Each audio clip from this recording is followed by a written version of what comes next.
human possibility, human potential. And I think that one of our biggest limiting beliefs is the belief of how limited we really are.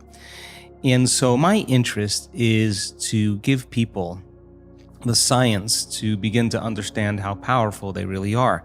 And I think that science really is the language that does that really well. And the new sciences like quantum physics and neuroplasticity, neuroscience, neuroendocrinology, psychoneuroimmunology, the mind-body connection, epigenetics, all of those sciences point the finger at possibilities. So I want to create a language for people from a philosophical or theoretical standpoint for them to begin to understand what's possible.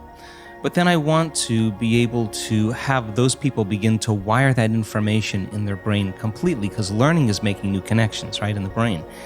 But remembering is maintaining and sustaining those connections, and it's so much easier to lose our vision than to remember it, right? So then we have to begin to hardwire the brain or install the neurological hardware in preparation for an experience. So the more people understand what they're doing and why, then the how gets easier. So I want to then set up the conditions in an environment, in a workshop where people can begin to apply or personalize what they learn so that they can have an experience. An experience then further enriches the brain. But the prize of an experience is an emotion. And once you start feeling unlimited, once you start feeling abundant, once you start feeling worthy, now you're teaching your body chemically to understand what your mind has intellectually understood. So knowledge is for the mind and experiences for the body, and people begin to embody the truth of that philosophy. Now, if they can repeat it over and over again, it'll become innate in them. It'll become natural. Second nature will become easy. They'll begin to master that philosophy. So I want people to begin to understand that thoughts are very powerful. Feelings drive our thoughts, and that they can begin to create a better life for themselves once they understand some of these principles.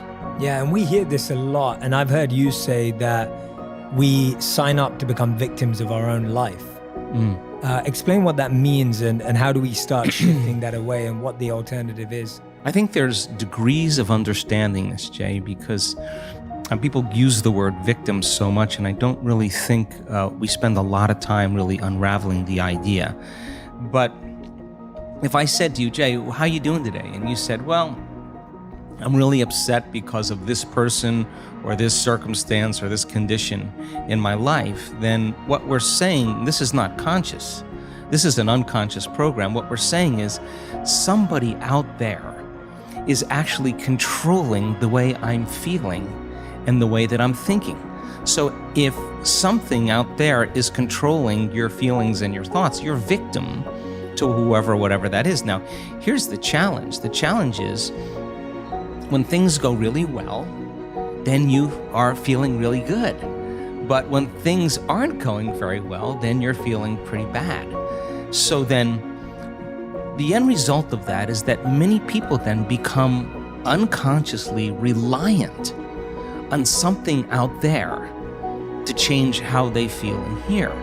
But if they don't understand that they're creating reality all the time, and they're living in lack, in unworthiness, in separation for their whole entire life, waiting for the event to happen to take away their lack or emptiness, well, they'll spend their whole entire life wishing, wanting, waiting, hoping.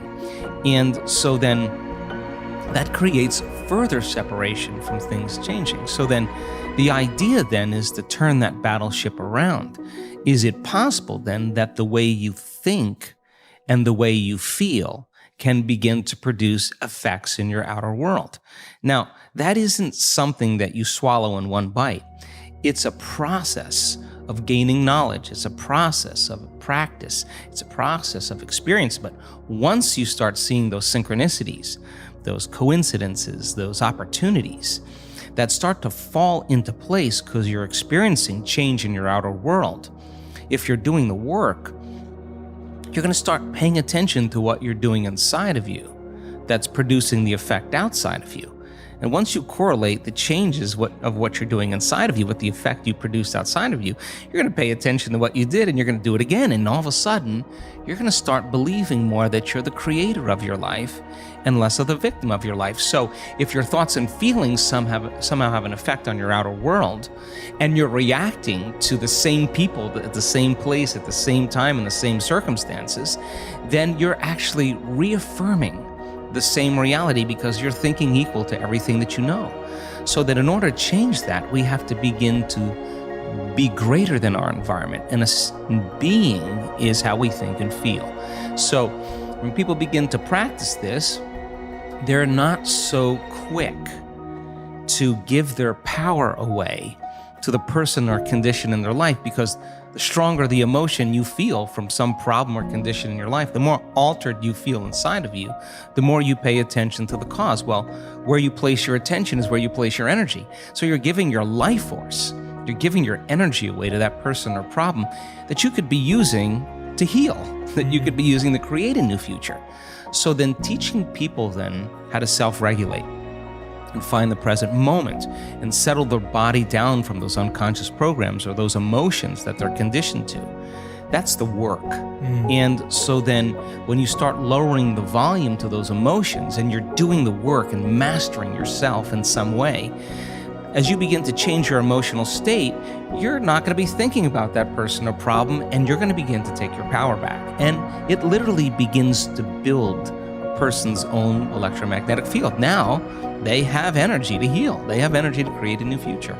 That's amazing. And before we dive into that, I want to ask you this, because we were just speaking about this earlier, that 10, 15 years ago, a lot of people would have struggled with these ideas, and it took a bit of pushing, but now people are coming to the events that you're doing a lot more open. You know, all of these themes and topics are becoming more broader conversation. People are hearing about these ideas. Tell me if there are still any people who are skeptical listening, or if there's anyone listening and just like, yeah, I've kind of heard about this thought thing before, but like, share with us some examples of how you've seen this transform some of the biggest things in people's lives. Well, first of all, 15, 20 years ago, everybody wanted to stay in the philosophical realm. Nobody wanted to do anything with it. But this is the time in history where it's not enough to know. This is a time in history to know how, because information is so available, right? I mean, you don't need a doctor, you don't need a priest, you don't need a rabbi, you don't need a governor, you don't need a teacher to gain information. You don't need an authority any longer. Because of technology, we have access to information. Well, information creates awareness. And awareness is consciousness. And you can't have consciousness without energy. So people are beginning to wake up with a greater level of awareness of what's possible. So 15 years ago, 20 years ago, 10 years ago, I walked out and there was always a little resistance.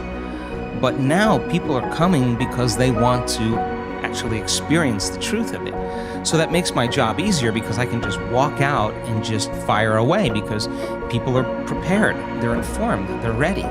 So anything that's not consistent with that energy or that level of awareness, those paradigms are beginning to break down. Whether it's education, whether it's religion, whether it's politics, economics, the environment, the medical model, everything's collapsing because people are informed. So I love that idea, because when people show up and they say, well, listen, I understand that I have a health condition. I understand that it's taken me 10 years of being unhappy, 10 years of living in stress, 10 years of living in fear, that's actually begin to signal or select and instruct the gene that creates the disease.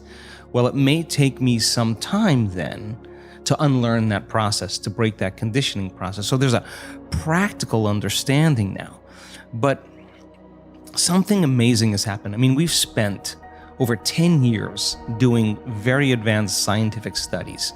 We've done over 8,500 brain scans. We've measured so many thousands of hearts, because if you're going to create a new future, It requires a clear intention and elevated emotion. Well, let's train our people how to create really, really high-level brain coherence and really, really, really self-regulating heart coherence. Why? Because if you're going to believe in that future that you're creating with all of your heart, it better be opened and activated, and you better know how to do that, and you better understand the science of what happens. We've measured gene regulation, 7,500 different gene regulations. We know you can change your gene expression in 4 days. We've measured it. You're not doomed by your genes. You're your own genetic engineer.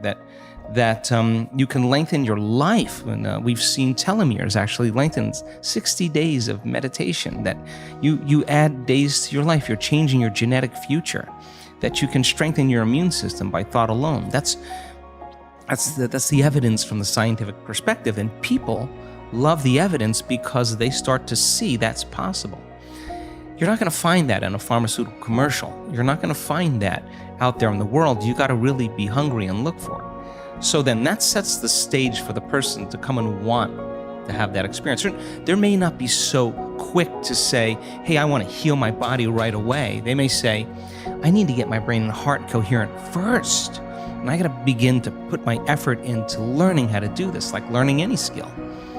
Then you have testimony, which is people with stage 4 cancers, people that are blind, that are seeing, people that are deaf, that are hearing, people with tumors on their thyroid, people with Parkinson's disease, with myasthenia gravis, with MS, with rare genetic disorders that medical science had no solution for, that struggled with all the conventional approaches and got absolutely nowhere, and then started doing this work, and now they're standing on the stage in front of 1,000 people and saying, yeah, I had stage 4 cancer. I did all the treatments, I did the chemotherapy, I've been getting worse. I stopped doing everything and I started doing this work, and it took me 6 weeks. I just came from my doctor, and there's no evidence of cancer. There's no, on the scans, on the blood tests, my doctors want to know what I'm doing. And the patient says, well, I'm down-regulating genes for disease and I'm up-regulating genes for health. Doctors are scratching their heads saying, what do you mean? So now you have evidence and testimony, and evidence is the loudest voice. So just like a disease spreads amongst the community, and alters, I think that health and wellness can be as infectious as disease. And so the person in the audience who's looking at the person with stage 4 cancer, and the person's telling their story, and it's not glamorous, and it's not a Hollywood version. This is real. They lost everything. They went bankrupt. They lost their friends. They lost certain things in their life, but they were persistent. And that person is the example of truth, and it's undeniable. Or the person who had a stroke and is blind. The doctor said your vision's going to get worse, and she has a transcendental moment and she can see again. Like, that doesn't happen a year later after you've had a stroke. And then, people having all of these transcendental changes that are going on. I think now that what's happening is I'm more surprised at this point than anybody, because I never thought how far this could go, right? So I'm super happy. I'm overjoyed with what's taking place.